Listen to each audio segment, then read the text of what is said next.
Consecration and Holiness, a homily by Maxine, Whittingham-Osborne.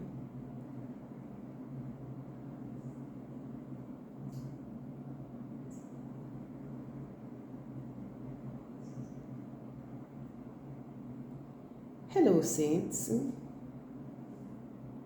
We come together before our forever holy God. Let us begin with prayer. Our Father, who art in heaven, holy be your name. May our time of sharing today be anointed by the presence of your Holy Spirit, and may we each be blessed. Let it not be my mouth that speaks, but let your Spirit speak through me. May you be exalted and I diminished, so that your will is done through Jesus Christ our Lord. Amen.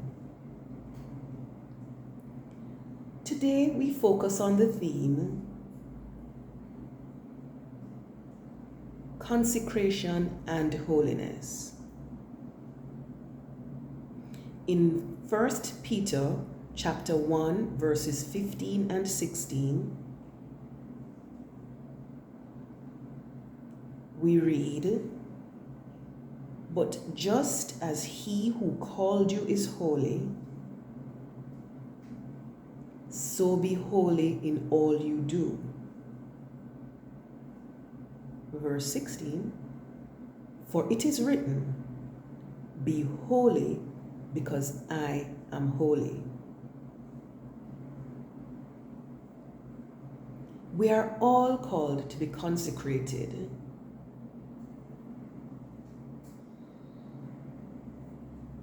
To be holy as our God is holy forever. As it stands today, not everyone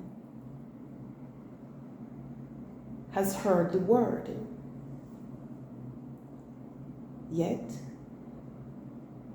as in the example of the unreached people groups,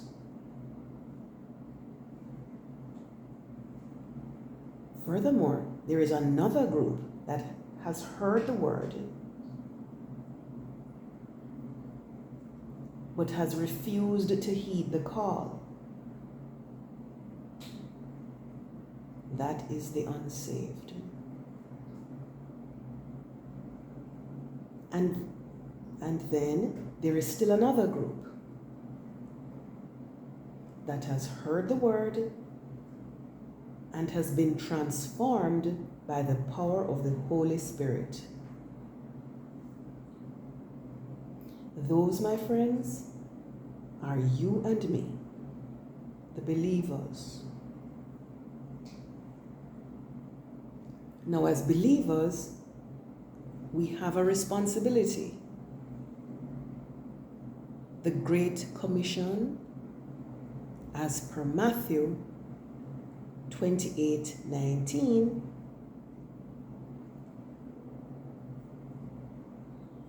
when Jesus declared, "Therefore, go and make disciples of all nations, baptizing them in the name of the Father and of the Son and of the Holy Spirit." Using my crude mathematical theory, it would suggest, therefore, that 1/3, the believers, have the great responsibility to go tell the 2/3, that is, the unreached and the unsaved,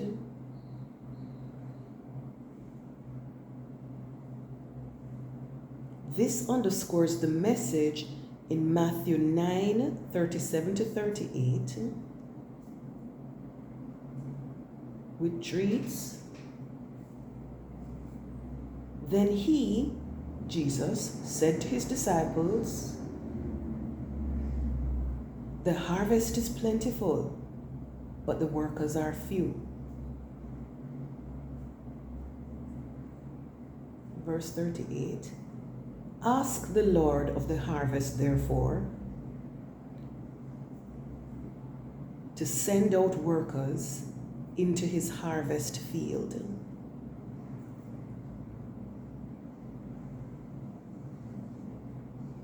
Now I'd like us to focus our attention particularly on those who have heard the word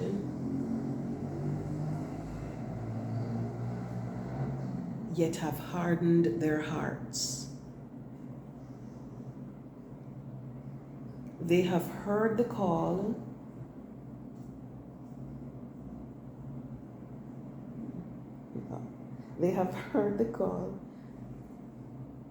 to come to Jesus. They have heard the word that they are called to be consecrated, to be holy, but have rejected it.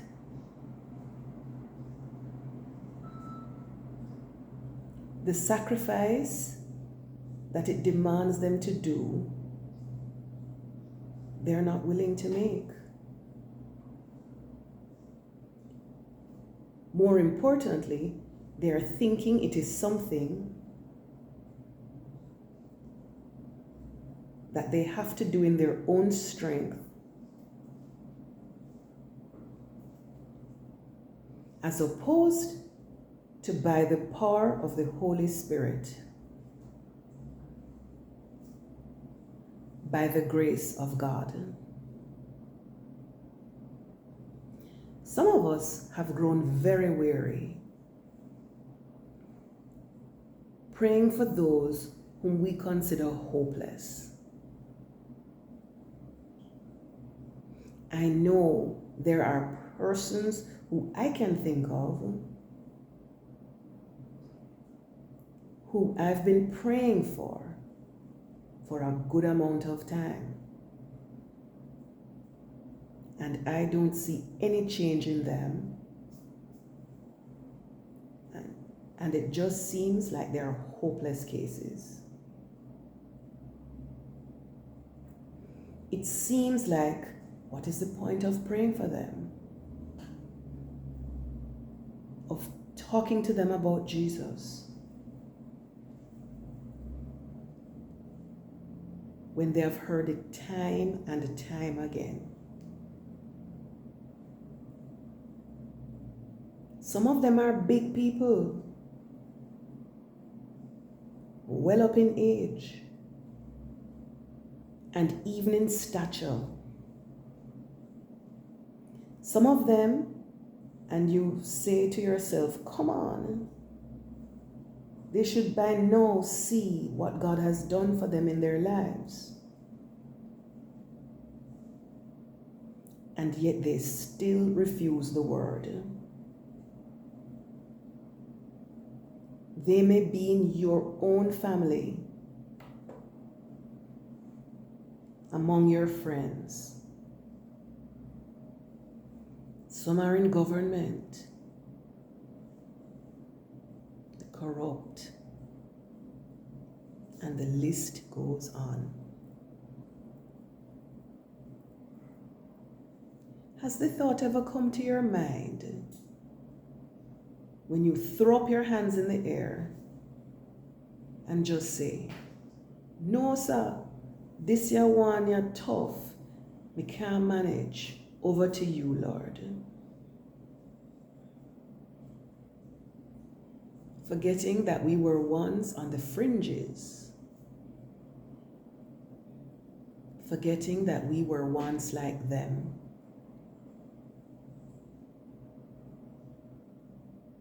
Let's face it,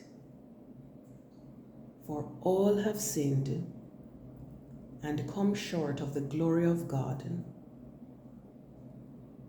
But for His grace, there go I. There is a Jamaican idiom that says, "What no dead, no call it dopey." It simply means that once there is life, there is still a chance. In other words, and to my mind, it means if rigor mortis has not yet set in, there is still a glimmer of hope. Christ came to save us all, not just some, but all.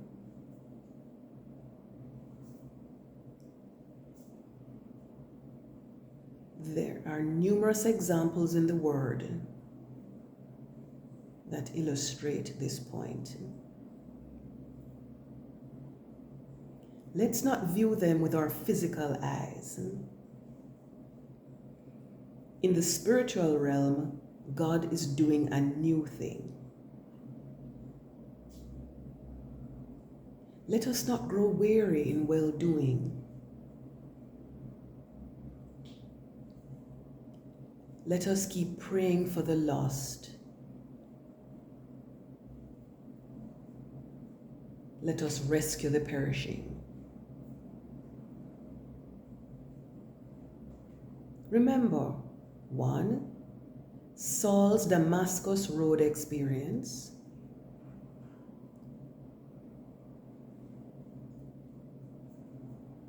2, the woman at the well. 5 husbands, and the one she was living with was not her husband at all.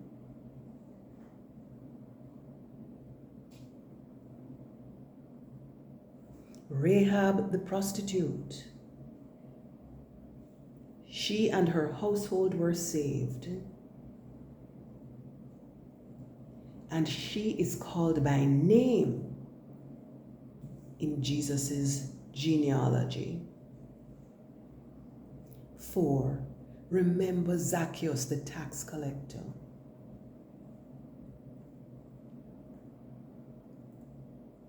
You see, in each of these instances, God did the unimaginable and brought about a total transformation. How unthinkable that even a rabid persecutor could be transformed into a die-hard servant of the Lord.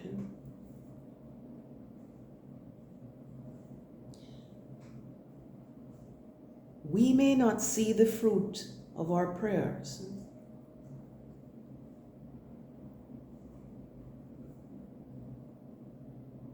but let it not be said that we grew tired of praying.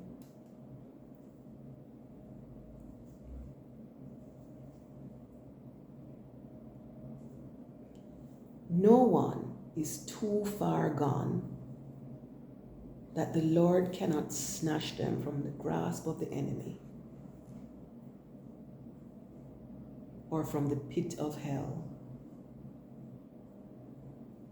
He holds the keys of death and Hades.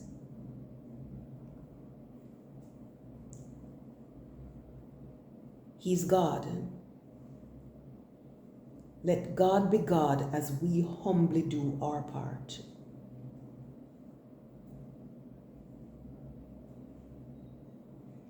Second Peter 2, chapter 3, verse 9.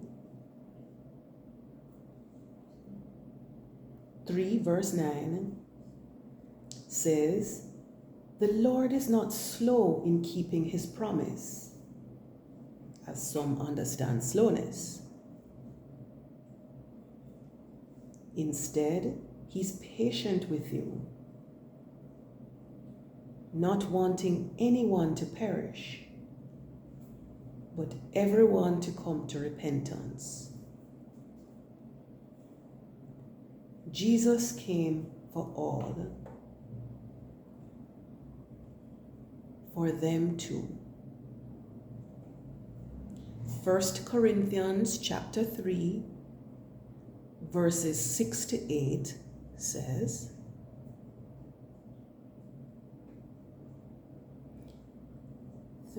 I planted the seed, Apollos watered it, but God has made it grow. Verse 7, so neither the one who plants nor the one who waters is anything, but only God who makes things grow. The one who plants and the one who waters have one purpose, and they will each be rewarded according to their own labor.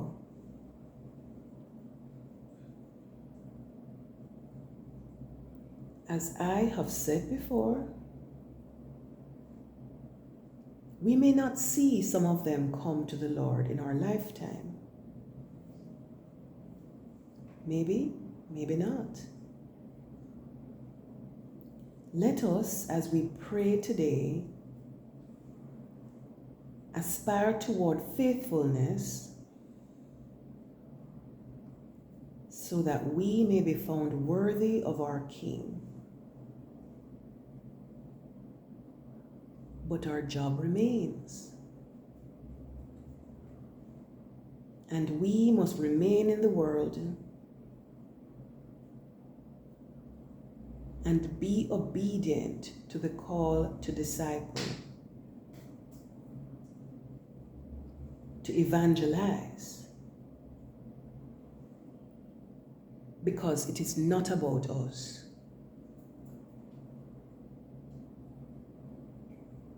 It's about him.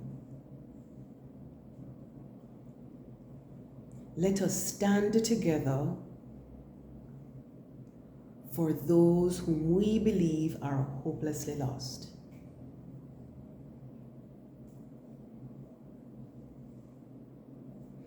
And if you have heard this message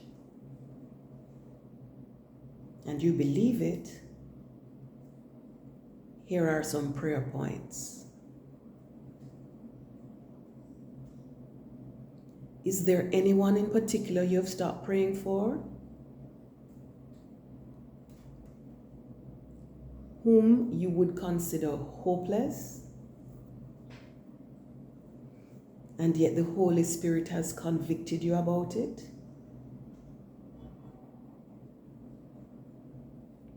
Take a few minutes to pray for that person now. 2, pray for the people who have not yet heard the word, the unreached people groups.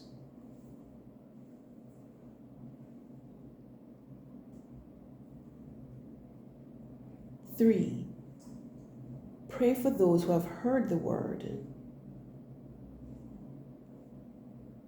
but they're being held back by addiction to drugs, alcohol, or whatever the ball and chain that has them bound.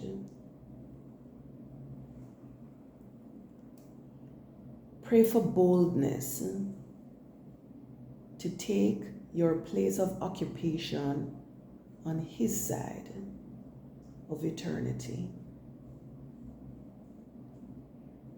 Let us pray that we do not lose heart and grow weary in well-doing. 6, ask for wisdom, obedience, and faithfulness to stay the course. Pray for the next generation. And finally, pray for our government leaders, the politicians. So, for a doxology, to him who is able to keep you from stumbling and to preserve you before his glorious presence without fault and with great joy, to the only God, our Savior, be glory, majesty, power, and authority through Jesus Christ our Lord, before all ages, now and forever. Amen.